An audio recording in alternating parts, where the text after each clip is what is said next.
Angular acaba de resucitar. Muchos lo daban por muerto, muchos decían que era un framework muy difícil de aprender, muy pesado, muy complicado y que era mucho peor que React y que era mucho peor que Vue y que era una castaña, que era como Java pero para los frameworks de JavaScript, que era muy aburrido, muy lento, muy malo. Y la verdad yo nunca he estado de acuerdo con eso porque Angular siempre ha sido seguramente el framework que más trabajo haya dado en España y si no es el que más, ahí estarán más o menos 50-50 con React, ¿vale? Y luego un poquito de cuota de mercado tendrá Vue y los otros nuevos tienen cero cuota de mercado, Quick, Svelte, etcétera, tienen prácticamente cero cuota de mercado, pero entre Angular y React casi que se llevan el pastel completo. ¿Qué pasó en 2017, por ejemplo? 2016, 17, 18, la popularidad de Angular y el uso de Angular y lo que daba trabajo a Angular era súper alto, o sea, era casi el 100% del mercado, casi todo el mercado se lo comía Angular, tanto en España como en LATAM y en otros países. Pero ¿qué pasó? Que por lo que sea fue despuntando React cuando aparecieron los hooks, ¿de acuerdo? Que si quieres aprender Angular te dejo aquí abajo un curso y si quieres aprender React te dejo también aquí abajo otro curso de React que imparto yo donde enseño React con hooks y hacemos proyectos completos, etcétera. Links en la descripción, aprovecha el descuento que tienes ahora para entrar. En cada curso, aparte de proyectos y el contenido, tienes certificado de finalización y ayuda y soporte a los estudiantes, o sea que es brutal por un precio ridículo, como 10 euros vale cada curso, apúntate. ¿Y qué pasó? Que React me empezó a coger una popularidad brutal, tanto en España como en Latinoamérica como en el mundo entero, ¿no? Porque, claro, el cambio de paradigma fue bastante grande, de pasar a programar con clases, como se hacía antes en React, a programar de manera funcional, por decirlo así, ¿vale? Y con hooks era muy distinto y el código era distinto, se percibía como más sencillo.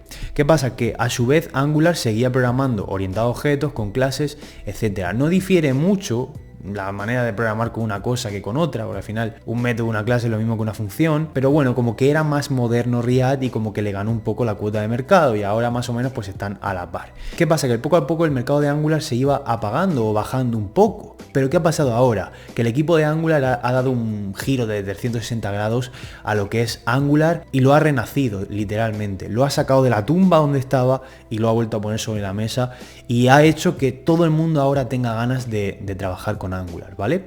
Que no es que antes no se trabajara con Angular, si de hecho los trabajos de JavaScript seguramente mejor pagados estaban hechos con Angular, porque es un framework con el cual tú programas una aplicación entera, no tienes que estar metiéndole, a diferencia de con React, que es una librería, no tienes que estar metiéndole plugins extra o librerías extra o cosas adicionales, ya lo lleva todo Angular como tal, no le tienes que instalar nada, tiene su router, lo tiene todo, su sistema para hacer peticiones a Ajax propio, el servicio de el módulo HTTP, o sea, lo tienes todo integrado para trabajar.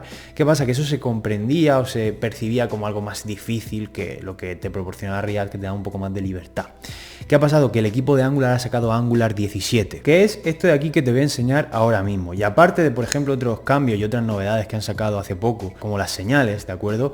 O signals, como se diga, ¿vale? Aparte de esos cambios, han agregado nuevas cosas a Angular, ¿de acuerdo? Por ejemplo, comentan aquí en el artículo de Angular que es su 13 aniversario desde Angular JS, ¿vale? Pero en la versión 17 han hecho ya un cambio de tuerca bastante interesante y te voy a decir los cambios que incluye y las novedades que incluye Angular, ¿vale? Pero antes suscríbete, activa la campanita de notificaciones, agrégame a WhatsApp, que lo tienes por aquí abajo también por si quieres estar más en contacto conmigo, por ahí hablamos, mando novedades del desarrollo web, comento cosas que no suelo comentar en otros sitios, así que estaría guay que me agregara y estuviéramos un poquito más en contacto por WhatsApp, ¿vale? Y nada, si quieres aprender Angular, ya sabes, un curso ahí, si quieres aprender React también, si quieres aprender JavaScript, todos mis cursos los dejaré ahí abajo por si te interesa alguno, ¿vale? Y te voy a contar en este vídeo todas las novedades de Angular, lo que incluye nuevo. No te preocupes de todas formas si ya sabes Angular, porque esto no supone un cambio radical que digas tú, wow, ya no voy a saber trabajar con Angular. Para nada, o sea, Angular va a seguir igual, exactamente igual, tú vas a poder trabajar de la misma forma que has trabajado siempre,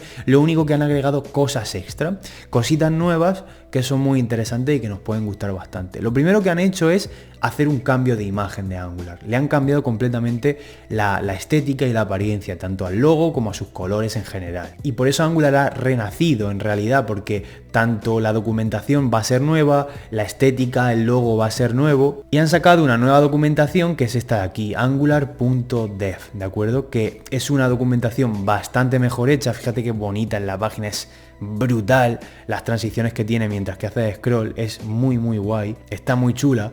Te han sacado una nueva documentación con paneles donde tú puedes escribir el código y probarlo directamente, hacer una preview de lo que hace ese código. Eso le da una potencia a la documentación brutal, porque tú mientras que le echas un vistazo a la documentación, intentas aprender y tal, puedes ver cómo funciona con ejemplos prácticos directamente. Por ejemplo, aquí puedes poner hola, ¿qué tal?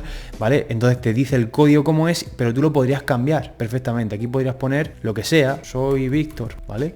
Y automáticamente te lo compila y te lo cambia aquí directamente. También han agregado el gestor de paquetes o el empaquetador Vite, porque es mucho más rápido a la hora de compilar y a la hora de trabajar en local también y de generar los builds para producción y todo eso, ¿no?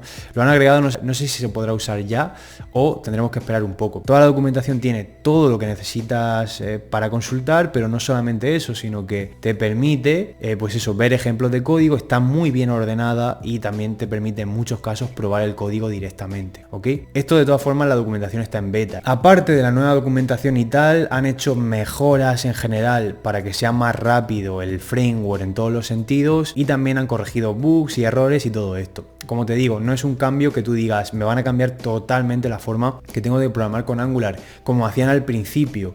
Por ejemplo, cuando empezó a salir Angular 2, bueno, empezaron a meter un montón de cambios y cuando salió la versión final de Angular 2, habían hecho 50.000 cambios desde la versión inicial de Angular 2 hasta la versión final, y luego del 2 al 4 metieron no sé cuántos cambios también, y te cambiaban realmente la forma de programar y te cambiaban mucha parte significativa del código. En este caso no va a ser así, aunque vamos a ver novedades del código que tiene. Simplemente han hecho mejoras de rendimiento en general, mejoras en la imagen, en la estética del framework, mejoras en la documentación para que sea un sitio más amigable para los desarrolladores. Como puedes comprobar, esta documentación es mucho mejor, es más bonita, tienes el playground para el código, tienes referencias, tienes todo para consultar ahí cosas, y la nueva identidad obviamente también, como puedes comprobar, es bastante bonita.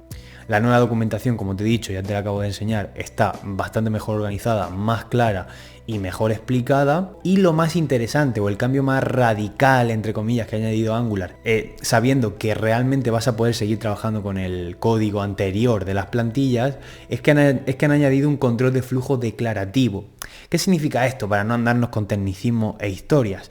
Es que nosotros antes usábamos, como puedes ver aquí, usábamos el ngIf para hacer condicionales y bucles en las plantillas, en los templates, solamente los templates, ¿vale? Al igual que cuando usamos pues un twig, un blade o incluso el propio React, tenemos un propio lenguaje de plantillas, o cuando usamos por ejemplo Pug, todo, o sea, hay muchos frameworks que tienen su propio lenguaje de plantillas, muchas tecnologías que te permiten trabajar con las templates o las plantillas de la página web o del componente que tú estés trabajando con un tipo de sintaxis en concreto. Nosotros en Angular usábamos el ngIf, el ngSwitch y el ngFor en general para nosotros trabajar con las plantillas y hacer pues todo ese control de flujo, hacer las condiciones y los bucles. Querías recorrer un array de frutas y usabas un ngFor y mostrabas los resultados ahí. ¿Que querías comprobar si una fruta era de un color o de otro? Pues le metías un ngIf, ¿vale? Y lo mostrabas. O que querías comprobar un montón de condiciones, pues le metías un ngSwitch, ¿vale? Teníamos ese tipo de código. ¿Qué pasa? Que ahora han activado, no significa que hayan matado, ¿ok?, los ngIf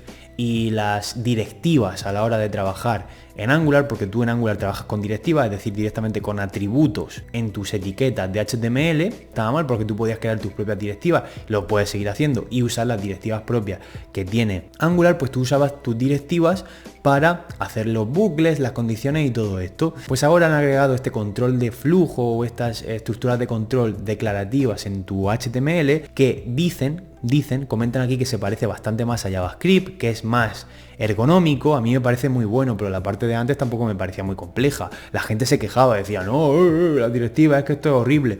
A mí me gusta, la verdad. De hecho, me parece mejor que lo que tiene el propio React, que no tiene nada, que directamente tienes que hacerlo con JavaScript, las condiciones, bucles y toda la historia, y no puedes usar fors y ifs y todo esto, ¿no? Pero bueno, Entonces han agregado esto que es más parecido a JavaScript, más intuitivo, ¿no? Sino que también piensan que esto va a ser una curva de aprendizaje más sencilla para la gente, ¿no?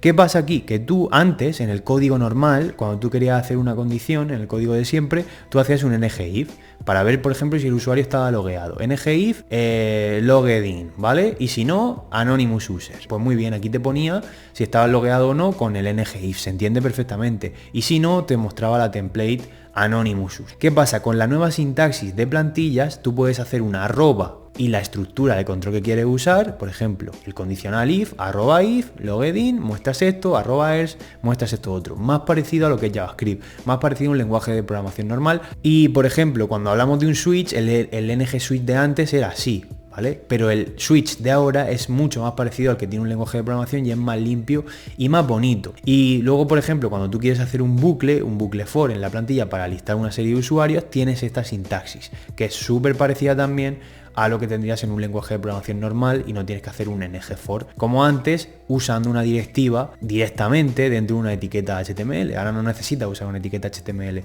directamente utilizas esta forma declarativa de hacer un for, ¿no? Que es muy interesante. Este nuevo código está disponible en la versión 17 y lo puedes probar ejecutando este comando. Esta parte de aquí me parece interesante, y es que tú puedes crear ahora un proyecto tanto en local con client side rendering, ¿vale? Que eso sería el tipo de aplicación normal que está construida en el cliente o que se va a ejecutar en el cliente. Es diferente a cuando tú utilizas SSR, porque esa aplicación con server-side rendering se va a renderizar o se va a compilar o se va a construir en el servidor. ¿Qué pasa? Que luego digamos que cada URL te devuelve un HTML completo, te lo escupe y eso tiene mejor SEO y en algunos casos es mejor, ¿no? Entonces, si tú quieres construir una aplicación con server-side rendering directamente, no tienes que usar nada extra, directamente tú puedes generar tu aplicación optimizada para server-side rendering, sin tener que utilizar una herramienta extra, como por ejemplo en React sería Next, o en Angular que sería Angular Universal. Entonces ahora se ha integrado ya de forma directa en nuestras aplicaciones el server-side rendering. El HTML se va a devolver directamente renderizado desde el servidor, y eso tiene mejoras de rendimiento también para el usuario como tal, y aparte tiene las mejoras de SEO, porque como ese HTML ya se devuelve completamente renderizado, cuando la araña de Google o de cualquier buscador entre a una URL de nuestro proyecto, ya está todo el HTML dibujado, todo el contenido de la página dibujado, por tanto el posicionamiento SEO va a ser mejor. Y bueno, pues se incluyen algunas mejoras más y tal, pero yo creo que las más importantes, las más representativas van a ser estas, las que más se van a usar en general. Y esto ha sido todo, un like y una suscripción se agradecen mucho y nos vemos en el siguiente vídeo. Chao.